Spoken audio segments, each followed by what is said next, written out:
Hi dears, welcome back. ഇന്നൊരു Sunday വ്ളോഗായിട്ടാണ് വന്നിരിക്കുന്നത്. ഇന്ന് ഹസ്ബൻഡ് പറഞ്ഞ് നമുക്ക് ഇലാന്ന് പറഞ്ഞിട്ടുള്ള റെസ്റ്റോറൻറ്റിൽ പോവാം. നമ്മൾ താമസിക്കുന്ന കെൻഡർ ഹോസ്പിറ്റലിൻ്റെ അടുത്തായിട്ട് വരും ഈ റെസ്റ്റോറൻറ്റ് ഒന്നും പറയാൻ പറ്റില്ല, ഒരു പഴയ വീട്.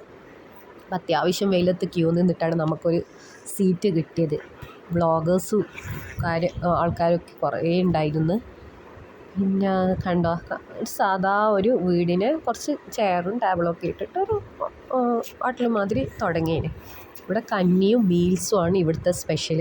അങ്ങനെ ഫൈനലി നമുക്കൊരു സീറ്റ് കിട്ടി. മോളെ ആപ്രോണെല്ലാം ഇട്ട് ചെയറിൽ ഇരുത്തിയിട്ടുണ്ട്. ചെയറൊക്കെ കണ്ട പണ്ടത്തെ വീട്ടിലുള്ള പോലത്തെ. അപ്പം അതിന് സൈഡ് ഡിഷായിട്ട് നമുക്ക് കപ്പ, ബീട്രൂട്ട് മെഴുക്ക് വരട്ട്, കയ്പ അച്ചാർ ഒക്കെയാണ് ഉണ്ടായിരുന്നത്. പിന്നെ പപ്പടം, കറികളായിട്ട് സാമ്പാറും മോര് കറിയും മീൻ കറിയായിരുന്നു ഉണ്ടായിരുന്നത്. പിന്നെ ഇവിടുത്തെ സ്പെഷ്യൽ ഫ്രൈയാണ് കാളാഞ്ചി, കക്ക, നെയ്മീൻ, കൂന്തൾ, ചെമ്മീൻ. നമ്മൾ ചെമ്മീനാണ് വാങ്ങിയത്. ചെമ്മീൻ റോസ്റ്റ് പറയാതിരിക്കാൻ വയ്യ, അത്രയ്ക്ക് നല്ല ടേസ്റ്റ് ആയിരുന്നു. അതിൻ്റെ കക്കം മതി നമുക്ക് ഫുഡ് കഴിക്കാൻ. പിന്നെ ഇവിടുത്തെ ആളുകൾ മെയിൻ ഇവിടെ വരുന്നത് ഇവിടുത്തെ ഫ്രൈ ഐറ്റംസ് ട്രൈ ചെയ്യാനാണ്.